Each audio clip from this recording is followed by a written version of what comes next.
नमस्कार दोस्तों, मैं एडवोकेट मनीष अलग आपका इस वीडियो सीरीज में स्वागत करता हूं। एबीसीडी सीरीज जो चल रही है हमारी चेक बाउंस के ऊपर, ये ही लेटर हम कंटिन्यू करेंगे और इस वीडियो में हम डिस्कस करेंगे अमाउंट ऑफ कंसीडरेशन के ऊपर। मतलब जो केसेस हमने डिस्कस करने वाले हैं वो घूमेंगे हमारे जो कंसीडरेशन अमाउंट है उसके पर्टेनिंग हम केस लॉस डिस्कस करेंगे। सबसे पहला केस है German remedies versus Harish Duggal का केस है। इसके अंदर जो डिमांड नोटिस के अंदर जो डिमांड की गई थी, वो जो अमाउंट डाला था वो चेक अमाउंट से ज़्यादा का डाला था। इसी बेसिस पे इस कंप्लेंट को रिजेक्ट कर दिया गया था। मतलब 138 का जो केस है वो मना कर दिया गया था कि ये नहीं चला सकते, क्योंकि आपने डिमांड नोटिस जो लीगल नोटिस देते हैं उसके अंदर आपने जो पैसा डिमांड किया था वो चेक अमाउंट का नहीं था, वो ज़्यादा के अमाउंट का था। तो इसी बेसिस पे ये कंप्लेंट जो है रिजेक्ट कर दी गई थी। तो देखिए, छोटी सी बात है, तो कभी भी गलती से ऐसा ना कर दीजिए कि उस पर्टिकुलर जो डिमांड नोटिस आप करते हैं चेक बाउंस के बाद, उसके अंदर पूरा कोई और अमाउंट भी ऐड कर दें कि जो आपने उनसे लेना हो।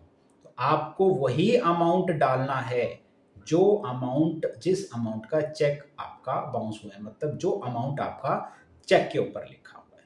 दूसरा केस है जोसेफ वर्सेस गोपीनाथन का केस है। इसके अंदर क्या हुआ था, इसके अंदर जो चेक अमाउंट था वो था 4,61,400 का, लेकिन जो एक्यूज ने उसको वापस कर दिए थे 2,26,400 रुपये वापस कर दिए थे। लेकिन कंप्लेनेंट ने पूरा का पूरा 4,61,000 का ही चेक लगा दिया था और उसी पे डिमांड नोटिस दे दिया था। इसी बेसिस पे ये जो है खारिज कर दिया गया था। लेटर ऑन, ये तो थोड़ा सा पुराना केस है, लेटर ऑन हमने सुप्रीम कोर्ट के अंदर भी देखा था कि ये कहा गया था, लास्ट ईयर ही आया था ये वर्डिक्ट आया था सुप्रीम कोर्ट के उसमें कि अगर एक्यूज ने कुछ पैसा दे दिया है तो आपको चेक पे एंडोर्समेंट करनी ही पड़ेगी।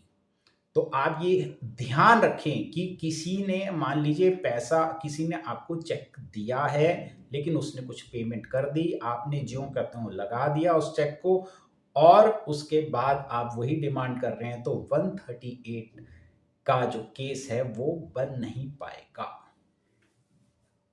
एक और केस है हमारा, तीसरा जो केस है वो है एम हुसैनार वर्सेस एन हुसैनार का केस है। दोनों का सरनेम सेम है। इसके अंदर बहुत ही इंपॉर्टेंट बात कही गई थी। इसके अंदर ये कहा गया था कि बेसिकली इस केस में क्या था, जो चेक अमाउंट लिखते हैं और वर्ड्स में लिखते हैं और फिगर्स में लिखते हैं, दोनों में डिफरेंस था।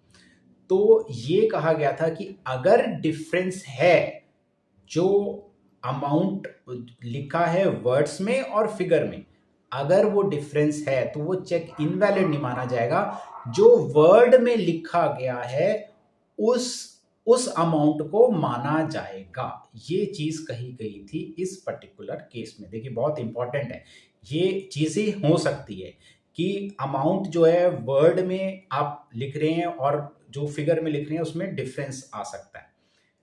लेकिन इस केस में क्या कहा कोर्ट ने कि अमाउंट माना जाएगा जो वर्ड्स में लिखा गया है।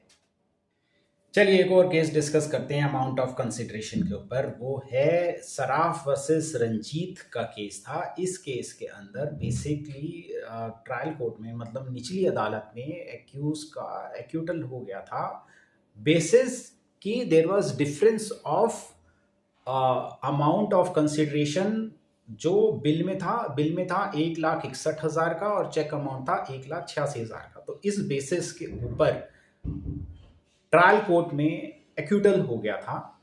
लेकिन जब ये आगे गया, सुप्रीम कोर्ट गया, तो वहाँ क्योंकि कंप्लेनेंट ने पूरे डॉक्यूमेंट्स दिए कि भाई साहब इसके अंदर आपके और भी चार्जेस हैं cash discount plus sales tax जो भी लगता है और भी किसी चीज़ के थे, उन्होंने बताया कि हमारी जो लेनदारी बन रही थी बिल के अलावा इस अमाउंट की बन रही थी, जो कि डॉक्यूमेंट्स भी उन्होंने प्रेजेंट करे थे। तो इस बेसिस पे फिर सुप्रीम कोर्ट ने वापस हाई कोर्ट को ये निर्देश दिया था कि इस केस को रिकंसिडर करो, आपने ये डॉक्यूमेंट्स नहीं देखे। तो ब्लाइंडली आप ऐसे नहीं चल सकते कि amount of consideration was different, कि बिल था 1,61,000 का, चेक अमाउंट था 1,86,000 का, तो मिल नहीं रहे तो दैट्स इट, काटा लगा दो। नहीं, आपको उसके अंदर देखना पड़ेगा 1,86,000 के अंदर क्या क्या चीजें थी। तो कहने का मतलब है कि आप कुछ भी अगर प्रेजेंट कर रहे हैं उसके अंदर आपके पास वो प्रूफ्स होने चाहिए। अगर आपके पास प्रूफ्स हैं तो आप अपना केस जो है जीत सकते हैं। देखिए, एक केस छोटा सा और है, यंके फार्मास्यूटिकल वर्सेस सिटी बैंक का एक केस था। उसके अंदर यही कहा गया था कि amount of demand mentioned in demand notice and amount of cheque should be same. ये जो हमने सबसे पहला केस डिस्कस किया था ये उसी से पर्टेनिंग है। जस्ट उस चीज को वैलिडेट करने के लिए एक और केस डिस्कस किया जा रहा है। चलिए जनाब, एक और केस डिस्कस करते हैं। वो है हिसार बैंकमैन वर्सेस कृष्ण कुमार का केस था। इस केस के अंदर हुआ क्या था, इसके अंदर जो चेक था, वो चेक में जो लिखा था वो अलग अलग शेड्स में लिखा था, अलग अलग पेन्स में लिखा था, और जो हैंडराइटिंग थी वो भी रिस्पोंडेंट की नहीं थी। और इसके अलावा जो डिमांड नोटिस में अमाउंट ऑफ कंसिडरेशन कहा गया था और जो अमाउंट कहा गया था, जो एग्रीमेंट हुआ था दोनों में, अमाउंट वाज डिफरेंट। जो दोनों में एग्रीमेंट हुआ था एक्यूज्ड और कंप्लेनेंट में, उस वो अमाउंट और जो डिमांड नोटिस में था वो दोनों में डिफरेंस था। तो इसके मद्देनज़र रखते हुए ये कहा गया था कि ये जो पर्टिकुलर केस लग रहा है, ये जो चेक है वो सिक्योरिटी पर्पस से लिया था, आपने उसे यूज कर लिया गया है। इन दोनों की जो पॉइंट्स हमने डिस्कस करे उनको मद्देनजर रखते हुए आखिरी हम केस डिस्कस करते हैं। भूषण राव वर्सेस पुरुषोत्तम दास का केस है। वो ये केस था कि जो लीगल नोटिस दिया गया था वो पूरा का पूरा टाइप्ड था, लेकिन जहां अमाउंट लिखना था वो हाथ से लिखा गया था, और जो कंप्लेनेंट है वो बता नहीं पाया कि ये ऐसा क्यों है। इसी बेसिस पे ही एक्यूटल हो गया था। देखिए, बड़ा अजीब सा लगता है, लेकिन अगर आपने कोई चीज ऐसी अनोखी सी कर दी है और उसका एक्सप्लेनेशन भी नहीं दे पा रहे, तो आपकी अपोजिट पार्टी उसकी कोई भी प्ली ले सकती है और वो केस जीत सकती है। तो दोस्तों, इस वीडियो में हमने देखा अमाउंट ऑफ कंसिडरेशन से रिलेटेड क्या क्या केस लॉस, क्या क्या केस डिसाइडेड हुए हैं। मैं मनीष अलग आपसे इजाज़त चाहता हूँ। मिलते हैं अगले वीडियो में, तब तक के लिए नमस्कार।